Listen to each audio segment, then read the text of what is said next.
Hey guys, what's up? It's Iflin here, and today I'm going to be showing you guys how to play Loki in Warframe in 2019. Now, Loki has a pretty boring but effective kit. He is everybody's go-to invis frame pretty much. He's got the second highest base invis in the game, and it's just a simple, you just press the button, you cast it, your invisibility, no real twists or turns with it, no like, I don't know what the word is that I'm looking for right now. But all you have to do, you press 2, and then you're invisible. That's pretty much it. His other really good ability is his Radial Disarm ability.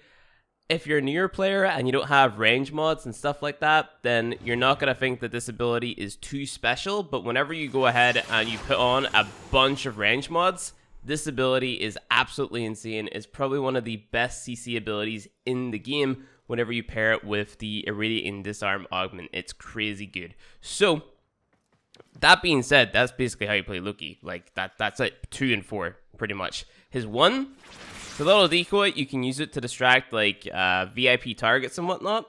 But, I mean, that's really it. The augment for it isn't that good. It is, kind of like quick thinking in the sense that whenever you take fatal damage, your decoy and yourself are going to swap places, and then the decoy is going to take that final killing blow instead of you, so you can run away and regen health or whatever. And then you have switch teleport, which, I mean, it's okay as a mobility ability, but Loki is already really fast anyway, so in my opinion, there's no real need to be constantly spamming your third ability to get around.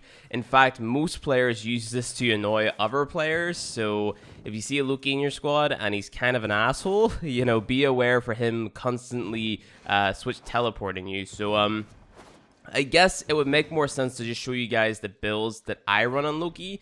Now, duration on your disarm build does still matter because of the Radial Disarm augment. The more duration you have equipped, then the longer the enemies are going to fight one another for while having no weapon, right? So the weapon removal is completely permanent whenever you press 4, but the amount of time that the enemies fight one another for whenever you cast a Radial Disarm is based off your duration, right? Because that's what this augment does. It puts a radiation proc on the enemies, and then they're going to fight one another with no weapon. It's basically like Nyx's Chaos, except a lot better because the enemies have no weapon, right? So there are a few mods on this build which you can go ahead and swap. So for example, Vitality. If you're going to be running around invis, like you're good at managing your cooldowns and you stay invisible for a lot of time, then you don't need Vitality. You also don't necessarily need Prime Flow because of Spoiler Mode and Xeneric, so that's something to keep in mind as well. But mainly this is just range. We have Stretch, we've got Overextended, we've got Cunning Drift for our range, Streamlined for a little bit of efficiency,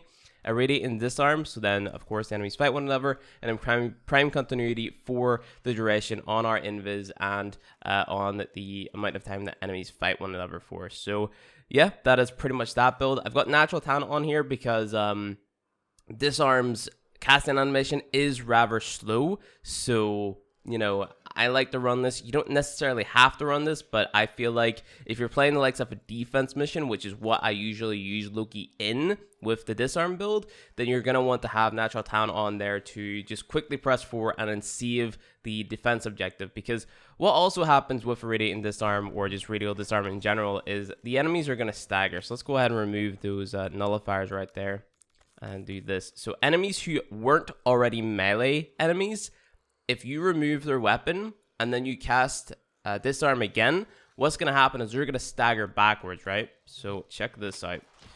We jump in, we press 4, and they have that little stagger backward effect. Now, we go ahead and we do that again, they do the exact same thing. So you can keep on spamming disarm to have that little stagger backward effect going on constantly, right? Depending on how much energy you have left over and your efficiency and whatnot.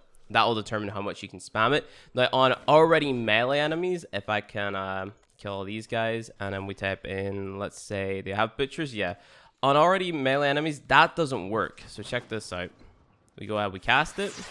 It doesn't do anything to them. They just get that rad proc on them. So that's a little cool tip to keep in mind whenever you're playing Loki. If you really want to play clutch Loki, I would call him, you know, with the disarm and whatnot. So that's something I would keep in mind. Look at that. You see that? I've never noticed that before. Holy. Okay. Cool. Weird little bug right there. Floating little dot in the air. Okay. I don't know what made me catch that, but you know, I see it, so that's the thing.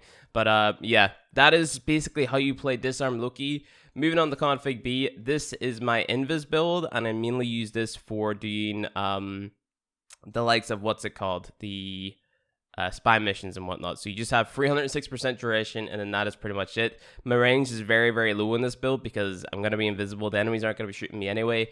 You can go ahead and you can drop vitality if you really, really wanted to, and then throw on and overextend it if you want it a little bit more range on this build. So just like, let me see where we at, where it is overextended.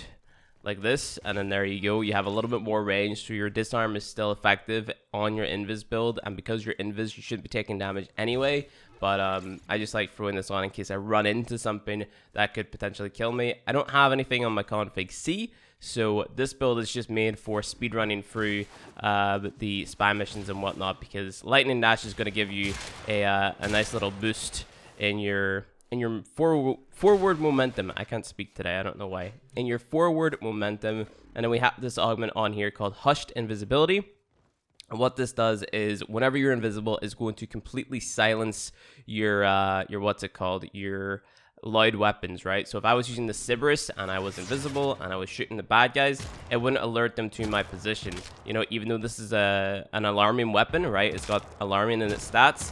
Just because I'm invisible and I have that hushed invisibility augment on, then this weapon is quote-unquote silent, which would also allow me to farm up XP a little bit more efficiently as well, because you'd be getting the stealth bonus, right? So you could use hushed invisibility just for that, but it's all about duration. Narrow-minded constitution, augur message, prime continuity for your duration, vitality for health, prime flow for energy. Again, you don't need to run prime flow. We got hushed invisibility. You don't need to run deceiver. Lightning dash, this is just so then I can go faster. You don't necessarily need to run that. You can run cunning drift or whatever, and then energy siphon on here for more energy regen. And then that's pretty much how you play Loki.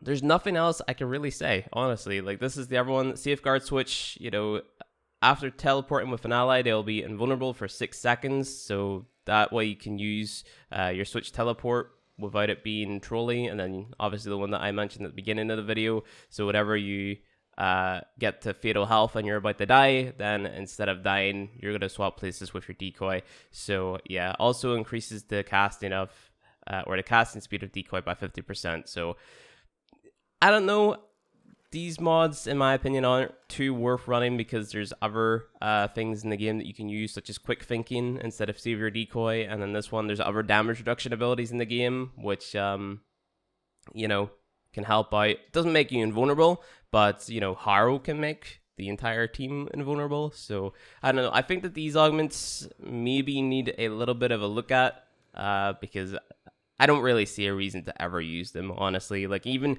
thinking really, really hard about like Riven challenges and stuff like that, there's no reason for you to ever use these augments. So yeah, that is pretty much it. Let me just go ahead and demonstrate versus like a bunch of heavy gunners yet again, the Radial Disarm. Let's get a lot of energy, and you'll see that these guys fight one another for a pretty decent amount of time. You don't actually see the little radiation proc effect under their health bar, because it's not like a normal rad proc, because you can extend the duration of it. If it was a normal rad proc, it would last for the default amount of time that a regular rad proc lasts for.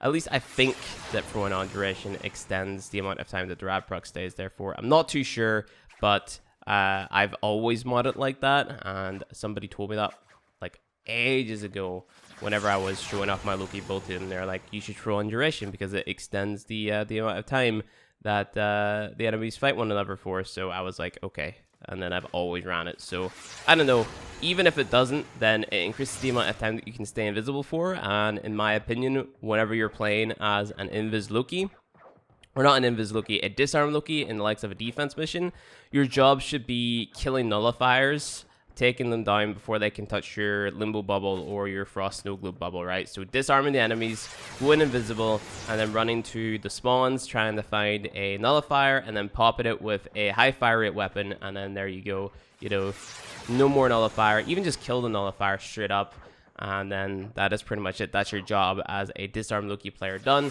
Take out that VIP target, which is the nullifier, and then maybe even potentially the ancient healer, you know? So Yeah, or any enemy that is within inside the bubble. So that is pretty much it. That is how I play Loki in my defense missions and endurance runs. Loki, in my opinion, is a must-have for endurance runs, by the way. But yeah, that's pretty much it. So if you liked the video, go ahead, hit that like button below. If you want to see more Warframe content from me, hit subscribe. I'll see you guys in the next video.